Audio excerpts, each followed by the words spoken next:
más intensa y mucho más rica, y mucho más limpia, y mucho más transparente, y mucho más luminosa y más graciosa de color que la pintura. Otra de las características que tenía la pintura flamenca de la época es la vista en altura, la perspectiva en altura, ¿no? Pero sobre todo, para lo que nos ocupa en esta charla, es el invento de los barnices de color, ¿no? Los barnices de color, las barnicetas. Una barniceta no es nada más que un aceite con los que probaban muchísimo. Probaban toda clase de aceites, linaza, nueces, agroamideras, toda clase de inventos, ¿no? Por aquella época ya inventan lo que luego se llamó, no sé si lo llamaban ya en la época, el aceite negro. El aceite negro no es nada más que un aceite, linaza, aceite, agroamideras, cualquier cosa, cártanos, cualquier tipo de aceite, al que se le añade óxido de plomo, se pone a cocer, queda una pasta parecida a la de la miel, pero más oscuro, pastoso, y a eso le añadían un barniz. Probó con toda clase de barnices, ¿no? Probaron los dos con toda clase de barnices.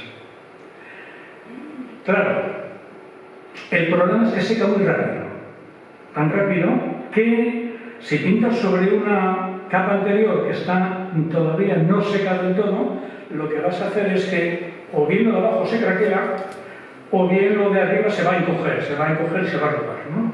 Puede ocurrir este problema. Para ello lo mejor es conseguir emplear siempre, en todo momento, materiales que hagan un buen tránsito entre el uno y el otro. Un buen tránsito. Una mezcla posible, ¿no? Veremos que en Turner estos problemas son muy gordos, porque emplea lienzo, por una razón que luego contaré. Pero en los hermanos Laffanay este problema no es tan así, porque la tabla, como sabéis, son demasiado tablas pequeñas que no tienen mucha posibilidad de moverse, tensar y encoger. No tiene nada. Si fuese mucho más grande, sí. Bien, pues no quiero dejarme nada. Cuidado lineal, eso de las transparencias, el óleo, el invento del óleo. Una de las ventajas también que tiene el sistema es que al estar empleando como medium algo que ya en sí es brillante, al mezclarlo con el pigmento, pues ya tiene un brillo natural, una potencia de color y transparencia de por sí, ¿no? Es decir, no necesitas barnizarlo posteriormente, aunque claro, al final lo barnizas porque lo proteges y vuelve a recuperar algo de potencia, sobre todo los colores oscuros. Bueno, esto es lo que pasa con los hermanos Laffanay.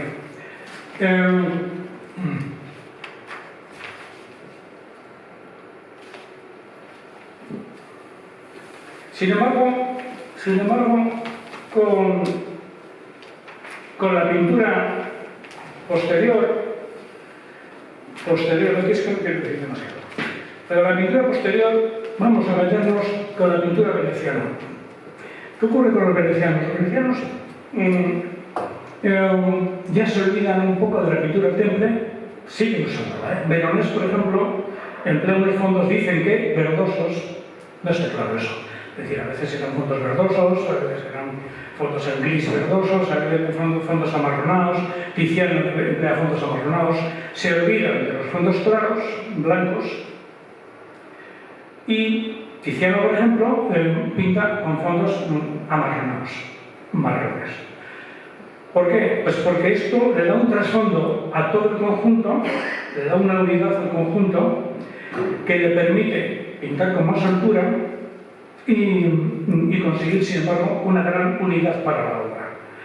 Además, ocurre una cosa, que es que ya para aquellas épocas ya están de moda los cuadros más grandes. Como sabéis, el cuadro de Tiziano, del emperador Carlos V, la Venus de Urbino, la Venus de Urbino es un cuadro ya bastante grande, hermosote, y ya en aquella época ya se está pintando el lienzo, como algo habitual. Hablamos ya de Tiziano nació en 1480 aproximadamente, murió en 1570, y entonces pues ya se hace una pintura de mayor tamaño, más libre, más fresca, más suelta, y también se dibuja mejor. Una cosa que me he olvidado de decir es que para allá en 1420 la pintura de los Janek y la pintura flamenca en general es mucho más realista que la anterior, que la pintura de la Edad Media, porque ya se había inventado la cámara oscura. Y entonces, por ejemplo, en el retrato del matrimonio Arnolfini, ahí se ve, pues, por ejemplo, el detalle de la lámpara de arriba es súper preciso de perspectivas, de líneas, de todo, una perfección absoluta, ¿no? Claro, es porque sencillamente se había inventado la cámara oscura y el tío simplemente copiaba. Sobre todo si era un cuadro pequeño, copiaba directamente en papel y el papel calcaba al tablero. Bueno, el desarrollo del dibujo es muy importante para aquellas épocas, siglo XV, 1420, 1425. Tiziano lo que hace, y la pintura veneciana en general, es que ya se dibuja mucho en el Renacimiento del natural de pintura de estatua, y digamos que ya se ha aprendido a dibujar, a mano alzada sobre todo, y ya se pinta mucho a mano alzada. Hay una cuestión en la pintura veneciana, y es que si en la pintura toscana, la pintura de Miguel Ángel, o por ejemplo de los Salvati o Vasari, es una pintura mucho más precisa en el dibujo, mucho más contorneada la forma, en la pintura veneciana lo que cuenta más es la gran atmósfera que se crea en las obras, ¿no? Es una atmósfera mucho más difusa, las sombras, los bordes más difusos, hay una interrelación entre fondo y figura mucho mayor, por eso los fondos marrones, para que el fondo florezca en todo momento, y sobre todo, aparte de esta cuestión en cuanto a la libertad, en cuanto al dibujo, se dice incluso que Tiziano en las últimas épocas pintaba tan suelto que no acababa los cuadros. Pues es un poco la verdad, pero es que tampoco le interesaba más. Es decir, sus cuadros de primera época son mucho más detallistas, pero avanzada la edad, con la presbicia que tenía y con el hecho de que ya la pintura se ha liberado mucho del engorroso procedimiento técnico del primer Renacimiento y de la pintura flamenca, se ha liberado mucho y se pinta mucho más libremente, sencillamente. Como Tiziano dibujaba bien, se podía permitir la pintura de maquia, que se llamaba, ¿no? La pintura de mancha, ¿no? La pintura de mancha se inventa en aquella época. Y de la pintura de mancha deriva, a partir de Velázquez, que recorre Venecia, encargado por Felipe IV, recorre Venecia comprando obras para Felipe IV, obras venecianas para Felipe IV. Los cuadros del Museo del Prado venecianos son comprados por Velázquez, que yo sepa la mayoría. Y de ahí deriva lo que luego se llamó los borrones venecianos, ¿no? Se llamaba así borrón en un sentido un poco despectivo, pero también en un sentido técnico. Es decir, la pintura de Velázquez es una pintura de borrón. Es decir, no se trataría de muchos cuadros de apuntes de Goya son pintura de borrón, ¿no? De borrón estaría. Es una pintura en la que la libertad del pintor es absoluta, ya no se ciñe la forma, no se ciñe tanto, todavía, pero no tanto, cada vez menos, y el pintor es cada vez más libre en la interpretación del motivo, ¿no? Hay un autor de la época que se llama Ludovico Bruche, que es un pintor, es un escritor, editor, edita los libros de Boccaccio, edita los libros de... ¿Cómo se llama aquel? Sí, famosísimo, vamos,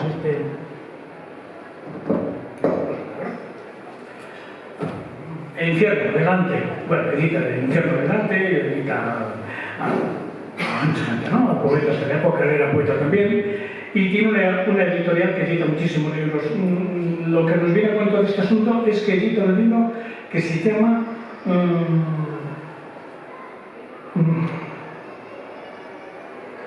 Diálogo de la pintura, o de colori, diálogo de la pintura. Bueno, y aquí hace el tío una especie de asociación entre la pintura de la época y la literatura. Porque es que también había la moda del libro de Baltasar de Castiglione. Es un autor que escribe un libro que se llama El libro del cortesano. El libro del cortesano menciona la idea de que el pintor tiene que ser como el cortesano, es decir, pintar con lo que se llamaba sprezzatura, desprecio por la formalidad, por el rigor, el pintor es libre. Entonces Tiziano se coge esta moda, se pone de moda este estilo y se coge a la sprezzatura llamada, ¿no? Todo el mundo practica la sprezzatura, el Tintoretto, Veronese, todo el mundo. La diferencia con Tintoretto, que es un pintor contemporáneo, también veneciano, es que el Tintoretto hace una pintura mucho más sólida, menos transparente. Entonces, ¿qué ocurre? Que los cuadros de Tintoretto con el tiempo pierden esa sensación. La transparencia siempre te da una sensación de cierta frescura, ¿no? De cierta frescura, transparencia y vitalidad al color, ¿no? Mientras que lo opaco pues da una menos sensación de frescura, salvo que pintes tan claro como Sorolla, pero bueno, esta es otra cuestión para otro asunto, ¿no? Bueno, Tiziano avanza en estos procedimientos, los desarrolla mucho, desarrolla el invento del aceite negro y desarrolla todas las técnicas de barnices, ¿no? Es una técnica en la que lo que sostiene la cualidad principal de la obra de Tiziano, puesto que parte de un fondo oscuro, lo que sostiene a la obra es la transparencia que le dan los barnices. Los barnices, los mediums que emplean, que son los que os he contado. Normalmente un aceite espesado, que como sabéis lo hacían a base de poner un aceite, normalmente de linaza, lo ponían al sol, aquello se iba secando y se iba espesando, ¿no? Se iba aclarando, y con aquel aceite mezclado con una resina, normalmente de hornacina, iban haciendo un medium, mezclado con óxido de titanio, óxido de plomo, que aquello era un secativo muy rápido y que permitía hacerte una veladura en poco tiempo otra vez. Porque el asunto y la gracia de la técnica de veladuras es que puedes hacer muchas capas en poco tiempo. Aquella frase que decía Tiziano, velature 30 o 40, no sé verdad, ¿no? Daba muchísimas capas de veladuras, ¿no? Al final hacía los cuadros menos elaborados, pero el asunto principal es que bueno, todo esto, que desarrolla la técnica de los flamencos y de la pintura flamenca, llevándole a un punto más suelto y tal, todo este tipo de cosas.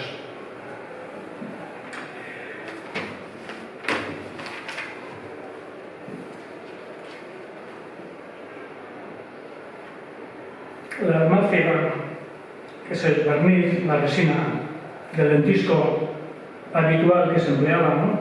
Aparte del dama, claro.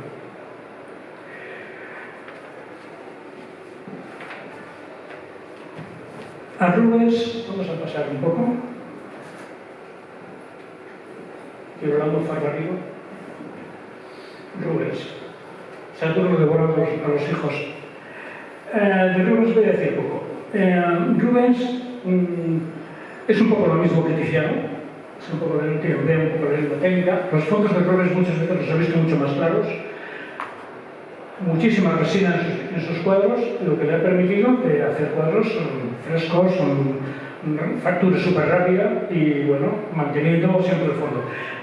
Lleva un poco más adelante todavía el efecto de la mancha, de la magia, y el efecto del borrón, y hay cuadros de Rubens prácticamente que son un borrón oscuro sobre el que después va colocando una pintura corrigiendo con colores cada vez más claros y tal, ¿no? Es un poco lo mismo. Rembrandt, este sí me interesa mucho. Rembrandt es un poquito posterior, una generación posterior a Rubens. Como sabéis, el holandés, nació en Leiden. Este libro me lo compré teniendo 16 años. Y fue la primera idea que tuve sobre Rembrandt, ¿no? Creía que a partir de algo sobre Rembrandt, de este libro, en realidad no había aprendido nada. Porque el autor te dice toda clase de anécdotas, fechas, te explica en qué época conoció tal cuadro, en qué época lo pintó, etcétera, el grabado de no sé quién era su cliente, etcétera, etcétera. Pero nunca te cuenta, en ningún momento te cuenta, lo voy a demostrar ahora mismo, en ningún momento te cuenta nada sobre su técnica, absolutamente nada. Siguió trabajando Rembrandt durante estos años, refleja su arte cómo soporta los golpes de la vida, etc. Entre 1957 realiza una docena de retratos, más que los haya pintado jamás, en un periodo tan breve, excepto en sus comienzos, así es todo. Te habla de datos, te da la fecha de cuando pintó aquello, cuando pintó lo otro, etcétera, etcétera. Pero en ningún momento te menciona la técnica que emplea Rembrandt. ¿Qué ocurre? Yo, como había leído ahora este pintor, pues dije, yo voy a pintar un Rembrandt. Y el primer cuadro que pinté fue un cuadro queriendo hacer un Rembrandt, ¿no? Claro, fue horrible, porque lo que se me ocurrió fue comprar unos tubos de pintura.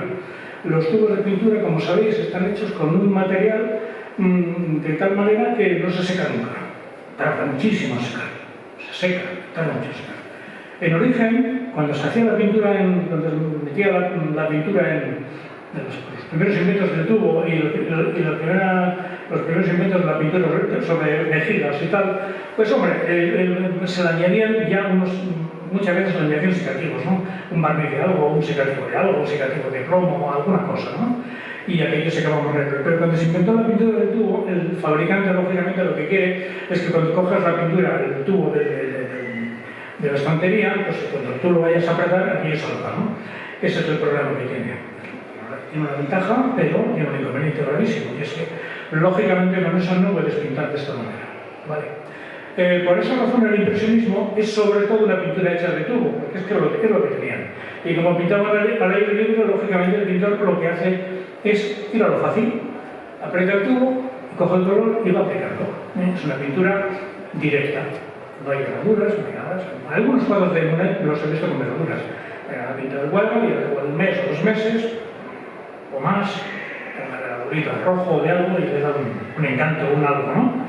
Pero normalmente la pintura impresionista, como sabéis, es directa, empastada y punto. No está mal, pero no es esto. En mi opinión, los mayores logros de la pintura llegan hasta mediados del siglo XIX. Hasta mediados del siglo XIX. Ya se desarrolla todo esto y tal, ¿no?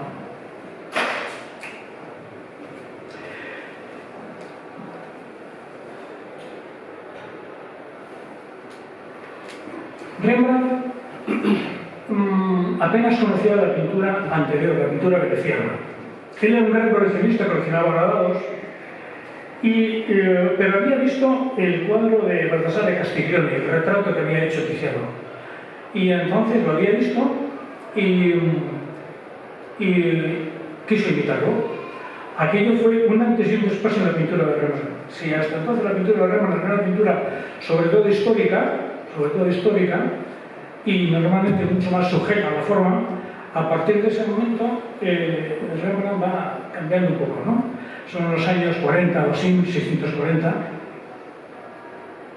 A todo esto no os he contado un poco su vida general, vamos a ver. Su padre era un tal Harman Harrison y su madre una tal Nelgen Willendorfer, ¿no? Nace en Leiden, estudia en la escuela latina y allí tiene el primer profesor, un tal Ribelink, el primer profesor de pintura que le enseña los primeros pasos. Después está con Peter Glassman y está con Svanenburg también, un pintor muy tenebroso que le va enseñando, que le va transmitiendo su sentido del tenebrismo, ¿no? A su vez Svanenburg había aprendido del Bosco, una pintura muy atormentada, muy oscura, muy llena de drama y muy llena de tal. Tiene una amistad con Libels, que es un compañero de él, pero se separan en 1631, en que Libels se marcha a Inglaterra a trabajar para el rey de la época, creo que se llamaba Jorge II, no me hagáis caso, y Rembrandt, que a mí, se marcha a Ámsterdam, 1631. Por aquella época tiene él, nace en 1606, por lo tanto tiene 20 y tantos años, 25 años. Alejandro, con ese cuadro tuvo problemas, ¿no? Con ese encargo. Sí, ahora lo voy a contar, sí. Este es el famoso, bueno, ahora voy a contar, voy a seguir contando. Rembrandt, cuando llega a Ámsterdam, se hace amigo, de alguna forma tiene un contacto con un hombre que se llama Hendrik van Willenburg, que es un hombre que le pone en contacto con la alta burguesía de la época y ya sabéis que en la época del siglo XVII Holanda es una época muy rica por Holanda, es la época de las grandes exploraciones, la época del gran comercio con Oriente, etcétera, etcétera. España ha perdido la guerra de Flandes con las Provincias Unidas. Holanda está creciendo muy rápidamente, ¿no? Hay una gran riqueza, una alta burguesía que encarna muchos retratos sobre todo, y Willenburg le pone en contacto con esa burguesía y hace muchos retratos, hace aproximadamente uno al mes, por aquella época, 1631, 1632, 1633, por aquellas fechas. Esto nos da una idea de que para pintar un retrato en un mes de aquella época con esa factura tan acabada, significa que forzosamente tenía que emplear un medium de escala muy rápido. Volvemos al aceite negro, volvemos a los aceites secantes, volvemos al óxido de plomo, etc., ¿no? Conocía estas tácticas y desde luego emplea la resina de almáciga o la resina de almáciga. Parece ser que era la resina de almáciga, era lo que empleaba. Sobre todo es lo que dice Turner. Se casa con una chica que se llama Saskia van Willenburg, es prima de su marchante, ¿no? Se casa con ella y